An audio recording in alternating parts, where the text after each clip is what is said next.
shout it out one more time. I'm expecting great things.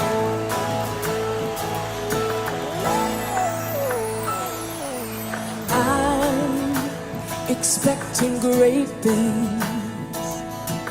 I'm expecting great things. I'm expecting great things. Great things. That's real simple right there. Can you help me declare it over your life? Say it. I'm expecting great things. I'm expecting great things. I'm expecting great things. Great things. In my life.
Expecting,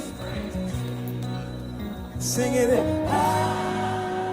Expecting great things. Hey everybody. Expecting great things. Yes. Honey, that is a classic in my soul. Do you hear me? Welcome to the Midday Moment. This is my lunch break. It's my lunch break, y'all. I take out time right here in the middle of the day to honor my spiritual practice. This is food for me. This is a part of my daily bread. If I'm going to show up as my best self, I must eat. I must eat and take care of my soul. And so this is a part of my soul food. This is a part of my daily bread.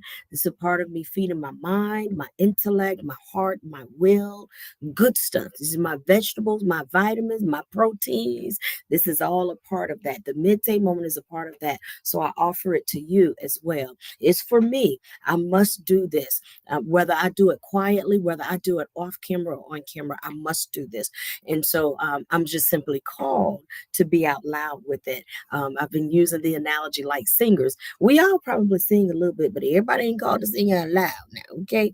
But some of us are called to sing out loud, and some of us are called to teach and share and testify publicly out loud for more than one audience or for more than just an audience of one. Either way, it's not a matter of value.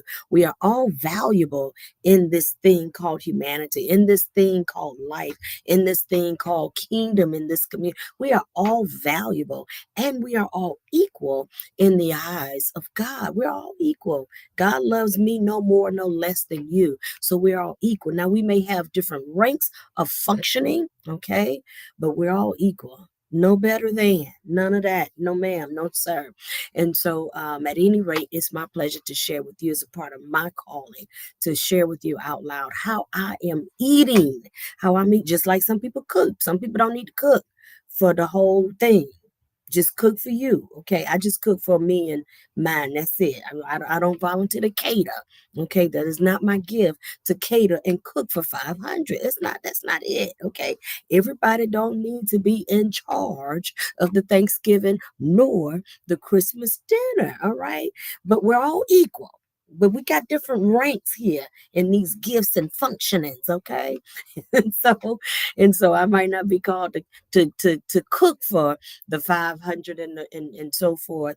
But I certainly am called to teach and share to the masses. And so that's the part of what this is. I'm Dr. Davina Jones, assistant spiritual leader of today's church. It's my great privilege and honor to serve. Our spiritual leader is Dr. Arpuli, who, by the way, teaches a master class every week, every day, 6:30 in the morning, Eastern Standard Time. I share, I listened today, but I was dressing and I don't think I shared it. So I'll make sure I share it today on this particular page, but I call it the master class. It is masterful, and so it's my great honor to serve with him for our our spiritual community, our local assembly. We say local assembly, but we have campuses all throughout the United States and beyond. I also have the honor of serving as the fivefold general for the Church of the Everlasting Kingdom, which today's church is a subsidiary of. This spiritual community, this spiritual network, I'm telling you, it helps me to eat. Just like y'all go to the gym, y'all partner up, go to the gym because you understand the value of that momentum and taking care of yourselves. That's what this does. This is my gym. I need all of these people with me in this gym, okay? That's a part of what this is. And so it's my great honor to serve with them. So listen, in this season of the Midday Moment, we are partnering and we are teaching alongside of the Daily Download with the express purpose of supporting the study and preparation and publication of the Kingdom Study Bible. Yes, another Bible, just like another restaurant, another nail salon that ain't nobody complaining about, another mall nobody's complaining about. All right. And so we are supporting the study, the preparation, and the publication of the Kingdom Study Bible. It's another Bible that's going to give you another opportunity, a new view, give you a new view of seeing faith, a new view of seeing hope, a new view of how you access faith, hope, and love, a new view of how you see this wayshower teacher that we call Jesus, how you see yourself in the lessons, in the stories and of Jesus, the Christ, who does not teach the gospel of Jesus Christ, death, burial, resurrection, but teaches kingdom. He lived death, burial, resurrection. He lived it. He didn't teach it, but he sure lived it. And he taught us in the meantime kingdom, which is its own system, own way of being, thinking. How do you see yourself? The prodigal son had to come to himself. How are you seeing yourself? Do you see yourself like a pig, a dog, a cat? How do you see yourself? And so we have these teachings and revelations before us to help us see ourselves as the image of God that we are. I know we don't always act like it. I know we don't always act like the image of God, but we are. Okay. We don't always act like it. You don't always act like you got teaching. You don't always act like you know better, but it don't change the truth of who you are. So you are the beloved offspring of God. You are a manifestation of God's mind. You are a manifestation of divine mind. You are not an accident. You came on purpose. And everything that you are experiencing, and I do mean everything, and everything that you are experiencing, there's something in that to support your evolution and your sense of purpose. It's there. It's there. So the midday moment, the daily download, all of those teachings, the afternoon delight on Tuesdays. I think tea time with Bishop Tito Tuesday nights, and the consciousness prayer coming up tonight, the Bible study, all these different things in the morning. Love Alive, Sanctuary Praise is going to be on live at 6:15. Then the daily download again, and then the prayer with Elder Kadreen Johnson Smith. All of this is daily bread. You ain't got to eat all of it. Just eat what you can. Eat it. Eat what you can so that you can feed your soul and continue to evolve. All right. That being said, as we prepare to publish the Kingdom Study Bible, we're going through it along with Dr. Pulley. So we are now in First Corinthians, the 8th chapter, and we are at verse, is it 9? Verse 8, verse 9, verse 9. Be careful so that your liberty does not create a stumbling block for those who are weak. If you have missed any of the past ones, we're in First Corinthians 8. My goodness. I suppose, it's not too late. You go back and get First Corinthians 7. It was a whole lot of grown-up talk in First Corinthians chapter 7. Lots of grown-up talks, y'all. Lots of it, okay? And now we're in First Corinthians 8, chapter 9. And Paul is yet writing to these different communities, these different churches here, the church in Corinth. And they just got a lot of stuff going on. They got a lot of stuff going on, just like us. Sometimes you show up. It's a lot going on. That's because people showed up. People come with their issues. When people show up, they show up with all their issues, okay? With all their issues. I always laugh about all the people talking about they waiting on their Boaz. Honey, Boaz got issues. His mama was a harlot. You don't think that created some issues? You don't think people talked about him? They talked about Jesus. And Mary was not, but they claim, well, we say she was, but it's a little suspect, okay? She ain't been with nobody, but she pregnant. So when you meet people, whether it's your Boaz or your Sheaz, whatever, when you meet people, people show up with all of their issues. And so it's important we learn. We learn how do we navigate through our issues and the identified situations that are effectively stretching us, that are stretching us effectively, rather, stretching you effectively.